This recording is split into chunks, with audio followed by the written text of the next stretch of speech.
Bonjour à tous, ici Didier Gélanor, conférencier, coach et auteur. C'est pour moi un réel plaisir de pouvoir vous offrir cette troisième vidéo de coaching. Après avoir parlé de votre objectif, après s'être engagé à faire de cette année une année exceptionnelle, aujourd'hui nous allons parler des freins, ce qui pourrait vous empêcher de faire cette année un saut quantique. Et avant de commencer, je vous invite tout simplement, comme à notre habitude, à pouvoir télécharger, juste en dessous de cette vidéo, il y a un lien, d'accord? Et de pouvoir télécharger le support de coaching gratuit que je vous offre afin de pouvoir travailler tout simplement sur notre séance. Il nous servira de base pour notre coaching. Il y a une chose que j'aimerais vraiment vous dire. Il y a une chose qui me porte et que j'aimerais vraiment que vous compreniez. C'est essentiel et c'est vital. Vous êtes une personne exceptionnelle. Vous êtes une personne au potentiel remarquable. Mais vous savez, ce n'est pas parce que vous êtes une personne exceptionnelle que vous aurez des résultats exceptionnels.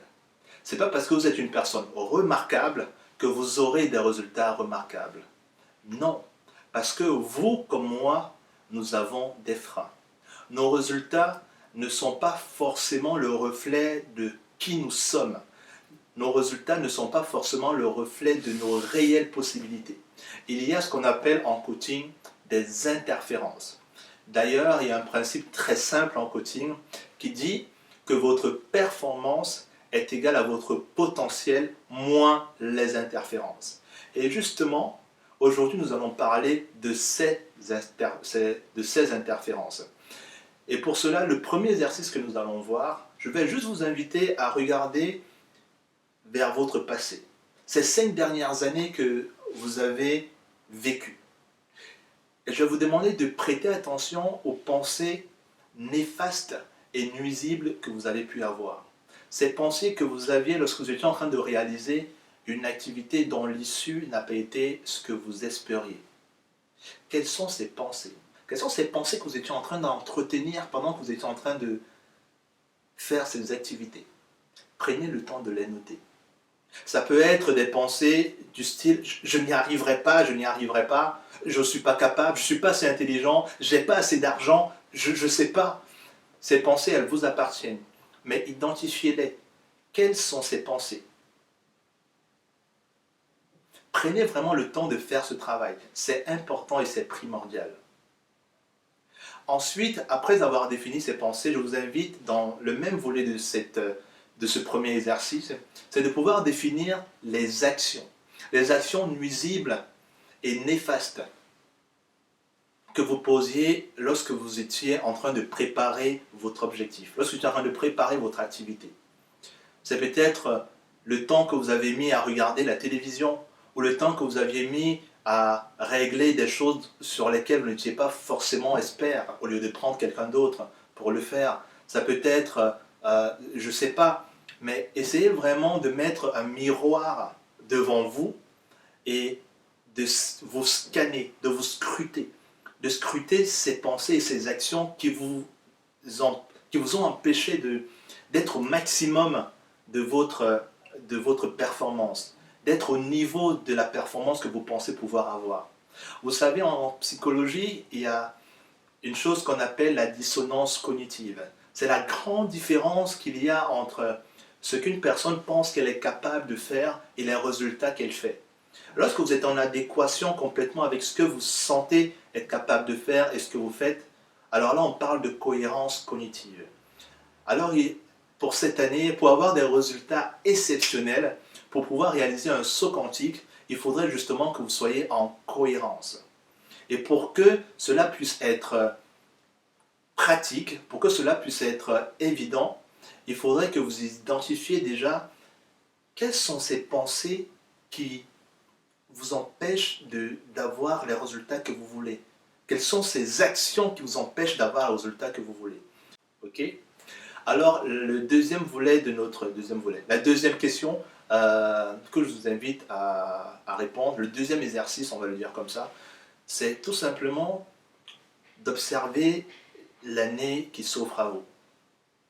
C'est une année fabuleuse qui s'offre à vous. Elle est juste là devant vous. La question est de savoir comment est-ce qu'elle va se passer. On est d'accord qu'elle va être exceptionnelle. Mais il faut être d'accord d'une chose, c'est qu'on n'est pas au pays des bisounours. Ça ne va pas être exceptionnel comme ça. Il y aura des embûches, il y aura des obstacles. Justement, pour pouvoir réaliser vos objectifs, ça ne va pas être aussi aisé qu'on le croit. Heureusement que vous êtes assez intelligent pour pouvoir prendre le temps de définir quels sont les obstacles, les embûches qui seraient susceptibles de se dresser contre vous. Et c'est cela que je vous invite à identifier. D'après votre objectif, déterminez quels sont les obstacles qui pourraient se dresser devant vous. Ce que nous sommes en train de faire, c'est un travail d'anticipation. Et c'est très important.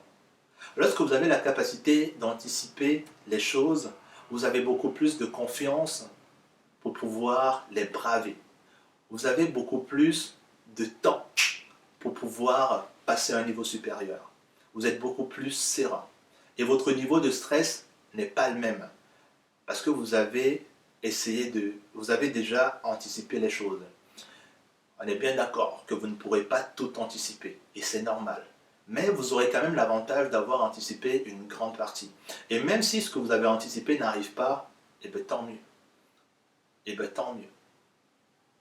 Alors prenez le temps, selon l'objectif que vous avez mis en place, prenez le temps d'identifier quels sont les obstacles qui pourraient se dresser devant vous.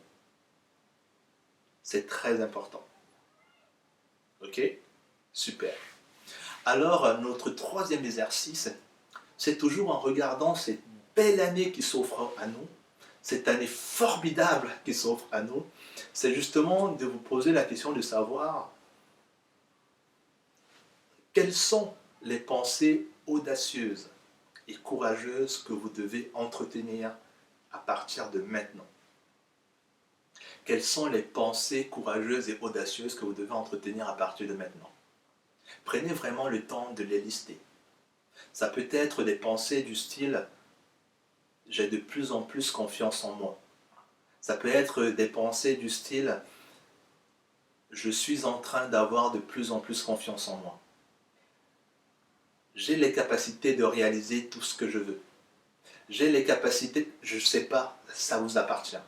Mais prenez vraiment le temps de noter ces pensées audacieuses. Ok? Une précision tout de même. Il serait possible que vous marquiez une pensée et que vous soyez en conflit avec cette pensée. Vous aurez une partie de vous qui vous dira « non, non, c'est pas vrai, c'est pas vrai, c'est pas vrai », ou bien « ok ». Alors si vous avez ce genre de pensée, si vous avez une pensée qui est en contradiction avec ce que vous sentez au fond de vous, eh bien c'est pas grave. Je vous demande juste de la changer. D'accord? Changez juste cette phrase jusqu'au moment où elle commence à faire partir de vous et qu'il n'y a plus ce conflit interne. C'est important. S'il y a toujours ce conflit interne, vous allez vous saboter. C'est un peu comme des personnes qui disent « je suis riche, je suis riche ». Alors que le cerveau, il sait bien que c'est pas vrai, ce sont des conneries, t'es pauvre, quoi. Non, t'es pas riche. Alors il y a un conflit qui se met en place et c'est pour ça qu'ils n'arrivent pas forcément à voir, lorsqu'ils avancent de 2 pas, ils reculent de 3 autres pas. Parce qu'il y a justement ce conflit interne. Ok? Donc trouvez justement une phrase motivante, audacieuse, courageuse, qui est en adéquation avec vous, avec laquelle vous êtes en paix. Ça peut être une astuce, par exemple, ça peut être « je suis en train de ». Je suis de plus en plus en train de. Je suis de plus en plus en train de. Ok? Et dans le même volet de cet exercice, c'est de pouvoir déterminer quelles sont les actions. Parce que n'oubliez pas que cette année, on fait de vous une personne d'action.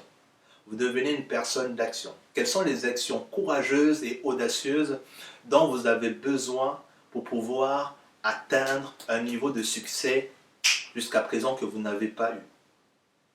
Quelles sont ces actions? Alors amusez-vous. Amusez-vous, c'est un terrain de jeu que je suis en train de vous offrir. Amusez-vous à identifier quelles sont ces actions audacieuses et courageuses. Dites-vous tout simplement que cette année-ci, c'est la vôtre et que vous êtes tout simplement le héros de votre vie ou l'héroïne de votre vie. et que vos choix, vos décisions, vos actions vont déterminer l'issue de cette année. Vous voulez qu'elle soit exceptionnelle, alors posez des actions exceptionnelles. Vous voulez qu'elle soit exceptionnelle, alors ayez des pensées exceptionnelles. Il y a des obstacles qui vont se dresser devant vous, anticipez-les. Vous avez eu des pensées dans le passé qui vous ont amené à ne pas avoir le résultat que vous avez, alors vous savez aujourd'hui que vous devez les éviter. Vous avez des actions que vous avez eues dans le passé qui ne vous ont pas été bénéfiques, alors vous savez que vous devez les éviter. Vous avez des actions que vous auriez pu mettre en place aujourd'hui. Si l'occasion se présente, vous savez que vous pouvez les mettre en place. J'ai eu énormément de plaisir et c'est toujours pour moi un réel plaisir à pouvoir faire ce coaching avec vous. J'espère qu'il vous a plu. Alors n'hésitez pas à le partager avec les personnes qui sont autour de vous. Je tiens toujours à vous rappeler que à l'occasion du Tour de France de la confiance en soi, la conférence Comment passer une année exceptionnelle, n'hésitez pas à vous y rendre. Juste en dessous de cette vidéo, il y a un lien pour avoir un peu plus d'informations. Alors n'hésitez pas. Moi j'ai eu énormément de plaisir. Je vous souhaite tout simplement un très bon succès. Au plaisir de vous voir un de ces quatre. Je vous dis à très très bientôt. Didier Gélanor. Merci.